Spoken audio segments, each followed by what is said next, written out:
جو سمجھنے کے لیے بہت ضروری ہیں. ہمیں صاحب نہ سمجھنا چاہیں تو ایک علیحدہ بات ہے. اس کے بعد ہم نے اسی پارلیمان میں دیکھا 90 دن میں الیکشن نہیں ہوئے. میں بار بار ذکر کرتا ہوں مخصوص رشتوں میں کیا کیا, سمبل لے لیا, کاغذ نامزدگی کے ساتھ ہوا, فارم 45 اور 47 کا کھیل کیا ہوا, وہ آج بھی چل رہا ہے, ضمنی الیکشنوں میں بھی چل رہا ہے. تو یہاں کی اسٹیبلشمنٹ بہت طاقتور ہے, کوئی ٹھہر نہیں سکتا. جو اسٹیبلشمنٹ کے ساتھ چلے گا, مرضی کے ساتھ چلے گا, اسے ہی آسانی ہے اور کسی کو آسانی نہیں ہے. ثنا یوسف کا تعلق اپر چترال سے تھا اور وہ مشہور سماجی کارکن تحریک تحفظ حقوق چترال کے سرگرم رکن یوسف حسن کی صاحبزادی تھی. کل اسلام آباد میں ان کا قتل جو ہے وہ آپ کے سامنے ہے کہ وہ کر دیا گیا. اور عامر مغل کے مطابق وہ بتاتے ہیں کہ جس تھانے میں حدود میں قتل کیا گیا وہاں کی police Tehreek Insaf labour wing کے ضلعی صدر ملک کلاجدہ داد اور ان کے بھانجے ملک شبیر کو منشیات فروشی کے جھوٹے مقدمے میں چلان میں مصروف تھی. اور اسلام آباد میں قتل ہونے والے ٹک ٹاکر ثنا یوسف کے قتل کے مقدمے میں اہم پیش رفت کیا ہوئی ہے. سی سی ٹی وی اور دیگر شواہد کی بنیاد پر ملزم کی شناخت کر لی ہے. گرفتاری کے لیے ٹیمیں تشکیل دے دی گئی اور ٹک ٹاکر کی نشست آبائی علاقے چترال روانہ کر دی ہے. اور تازہ ترین کے اطلاعات کے مطابق ملزم سے اسلحہ اور موبائل بھی برآمد کر لیا گیا ہے. مقتولہ کا دوست نکلا جس کو غیرت کے قتل کے نام پر چھپانے کی کوشش کی گئی تھی. اور پنجاب اب لگتا ہے کسی کی باپ کی جگیر بن چکا ہے, جو پنجاب میں جو چاہیں ظلم روا رکھیں اور جو چاہیں روایت کی آئیں, جس کو چاہیں نام دے دے. راولپنڈی میں ایک فلائی اوور کا عید کے بعد افتتاح کیا جائے گا اور فلائی اوور کا نام نواز شریف فلائی اوور ہے. کبھی یہ تختیاں لگا لیتے ہیں دوسروں کے پروجیکٹ پر اور کبھی اپنے ناموں سے افتتاح کرتے ہیں. عوام کا پیسہ آپ کے سامنے, یعنی جاتی نہیں ہے, کیا مذاق میں آیا. 60 صفحوں کے اشتہارات, بہت سی باتیں ہیں. اور آج پیکا کے قانون کے جو چیلنج کیا ہے اس کے تحت کیس کی سماعت تھی اور جسٹس فاروق اعظم صاحب کے پاس سماعت تھی اور جواب کوئی دے نہیں رہا.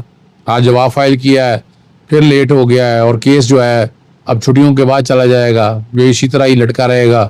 یہ حالات آپ کے سامنے, ہم تو کوشش کرتے رہتے ہیں کہ چیزیں آپ کے سامنے رکھیں, حالات اور واقعات آپ کے سامنے رکھیں, باتیں آپ کے سامنے. پیکا قانون میں جتنے ایف آئی آر درج ہوئی ہیں, جو معاملات آئے ہیں سامنے, وہ پوچھتے رہتے ہیں, بتائیں پہلے کتنی درج ہیں, بعد میں کتنی درج ہیں. مجھے پوچھا گیا, میں نے ان سے ڈیٹیلیں مانگی, ڈیٹا مانگا, میں نے ساری چیزیں کی کوشش کی. لیکن آگے بات کی طرف چلتے ہیں. حامد میر کا ایک انکشاف ہے کہ یہ عمران خان کے اختیار میں ہے. اب سنیے گا کہ جب چاہے وہ باہر آ سکتا ہے.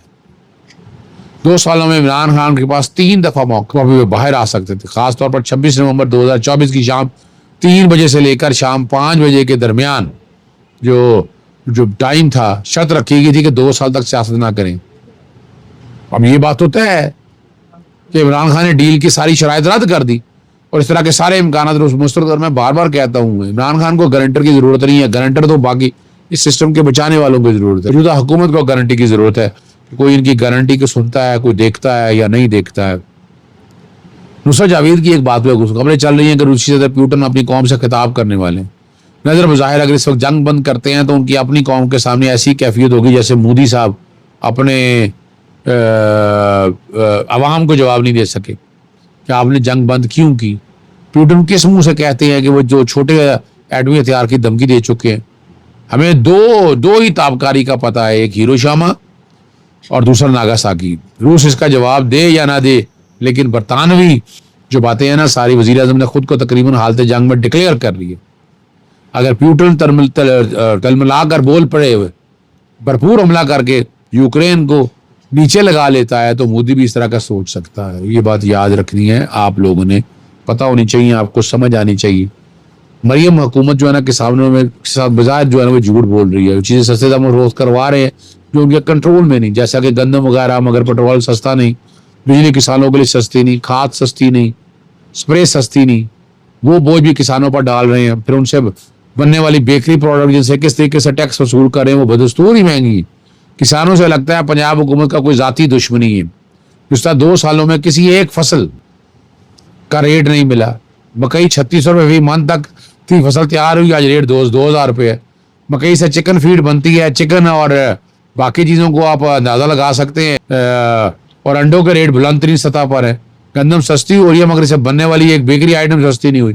کسان اگلے موسم میں صرف اپنی ضرورت کی اجناس اگانے پر اتفاق کرے گا اور پھر برآمدات کے نام پر عوام کو لوٹا جائے گا. یہ آپ نارمل روٹین آپ ساری دیکھتے ہیں اور آپ کو سمجھ آ جانی چاہیے. کل سندھ کے ایک جیل سے نوجوان فرار ہو کر گھر پہنچ گیا. اور اپنی ماں کو بتایا کہ وہ جیل توڑ رہا ہے، تو ماں نے اسے جیل پہنچا دیا، جو کہ بیوہ خاتون ہے۔ ہماری عوام میں قانون کی پاسداری کا جذبہ خیر سے موجود ہے، لیکن اگر قانون مسلط کیے جائیں گے، قوانین مسلط کیے جائیں گے، تو پھر بادشاہ کی خوشنودی کے لیے کام کیا جائے گا، تب یہ قوانین بے معنی ہو جائیں گے۔ صرف اس لیے پیکا میں ترمیم کی جائے اور گنڈا ایکٹ بنایا جائے کہ آپ کے خلاف بات نہ کی جا سکے، تو پھر ایسے قانون کون مانے گا؟ اجازت چاہتا ہوں، السلام علیکم، اللہ حافظ۔